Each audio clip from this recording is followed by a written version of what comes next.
A warm hello and welcome in. Cornerstone Sports Network, Nate Wangler alongside the prodigal son. He's finally returned. It's been about a month or so. I don't know how long it's been. It's felt like forever. I missed you. Welcome back, by the way. Jackson Heiden back along me for this one tonight. It is round one of the men's basketball WAC tournament here inside of Mole Arena. And Jackson, let's just start looking at this kind of from an overall perspective, how dominant of a winner this has been.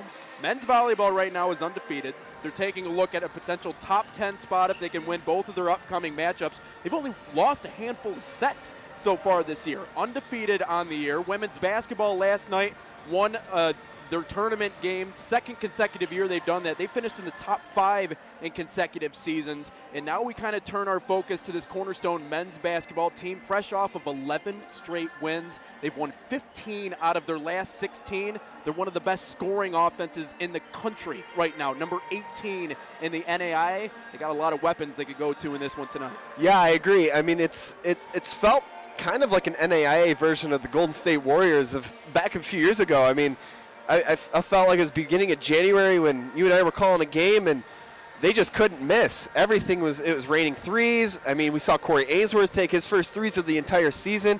They're ranked top 18 in the country in terms of scoring, which is insane. When was the last time we saw a Cornerstone men's team like that? So they're just pure dominant. They've been destroying everybody in their way, and just super hot basketball right now. Well, it goes to show how much of a Hall of Famer Coach Kim Elders really is. His 31st season here with Cornerstone, and again, still getting a level of production out of this team that ranks them as one of the top teams in the country, offensively speaking. And you mentioned Mr. First Team All-Conference there in Corey Ainsworth, and his final season here with CU, he's had an unbelievable stretch, a double-double machine, much like his sister over on the women's team, looking to have another big game here tonight. But it's also kind of a drive and kick mentality, and that's when CU is at their best, when they're able to feed the inside, draw defenders, because typically he's being doubled. They have a lot of kick-out lanes, and they can dominate you from three. On the other side, though, Aquinas College, led by Ryan Bertoya. Listen, it's tough to beat a team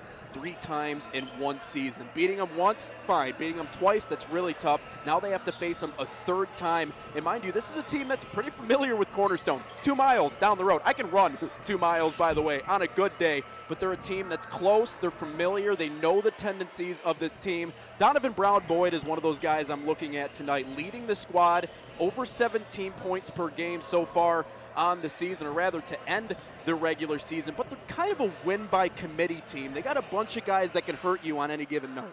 Yeah, I mean, they've got multiple guys throughout the lineup with double-digit averaging points per game. You mentioned how they've been able to turn things around throughout the season. They're going to get things going. Well, and the nice thing is, you mentioned it, able to turn things around. They were outside of the top 8. They were looking into the top 8. They were in 9th place. Now they're in 7th. And here's the nice thing about the WAC tournament.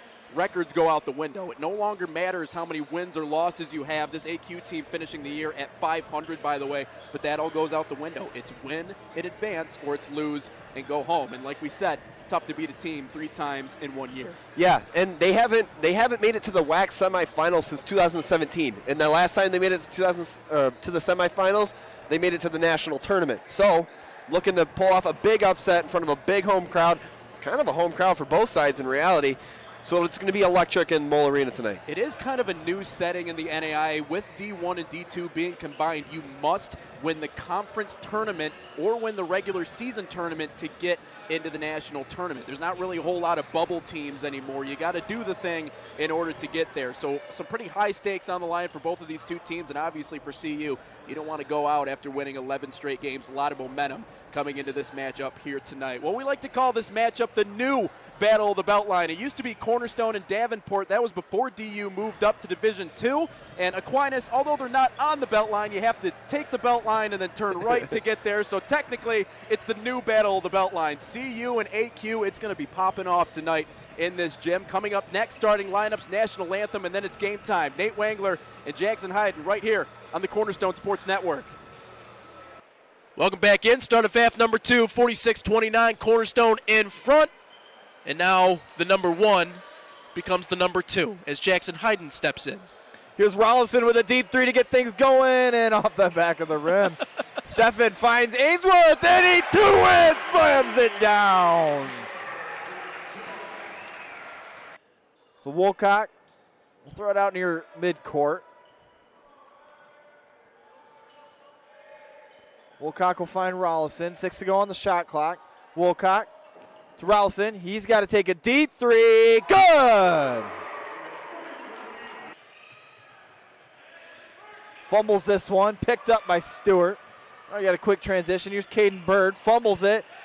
Takes a deep three off the front of the rim. Puts back shot. Not good. Here's a third chance. Slow things down with a fresh shot clock. Finds a cutting Stewart. And the reverse layup is good. 66-38. 12:35 to go.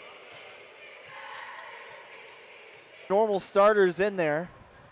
Still got to get them some reps, no matter how big of a lead you got. Here's Rollison. Nobody around him, and good. Their lead back up to 30.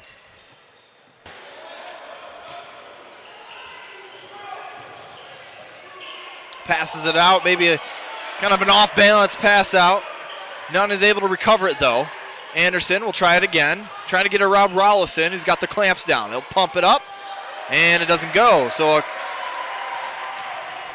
few early missing shots from Madonna. Well, Cornerstone's making it. Here's Brooks for a three, and off the back of the rim. Ainsworth with the rebound. He puts it up and good. So Wolcock's going to inbound it on the far side of the court.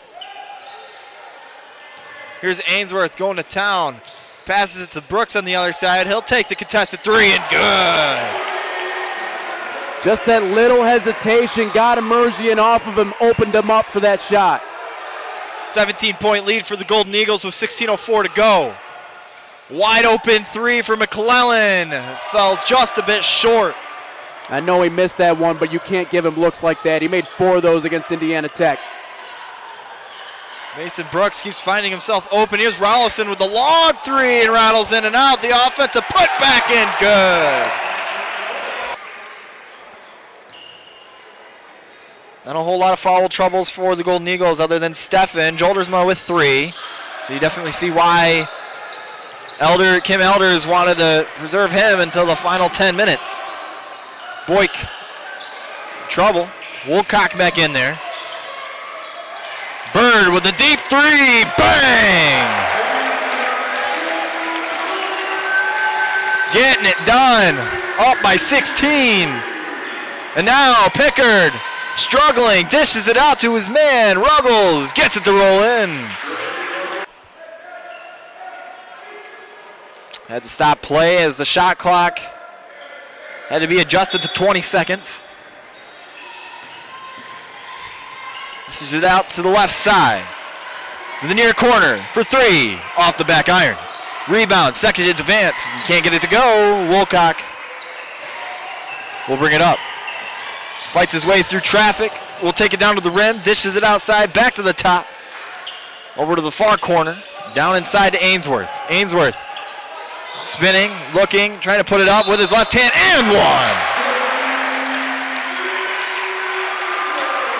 A much-needed basket, not only for the Golden Eagles, but Ainsworth himself, and a chance at 3.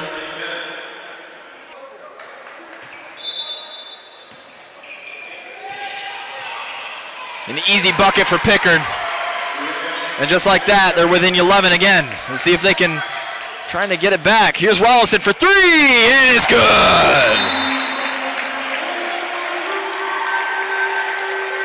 78-64, we head into the timeout break. We'll be right back. Cornerstone Sports Network. This game's still physical as we continue on. Cornerstone looking like they're going to secure their 4th win of the season. Brooks drives in with his left, dishes it back out to Mora. Mora steps back, passes it back out to Brooks. Down inside. Here's Dykema. Goes up with it. Can't get it to go. Put back shot by Stewart and good.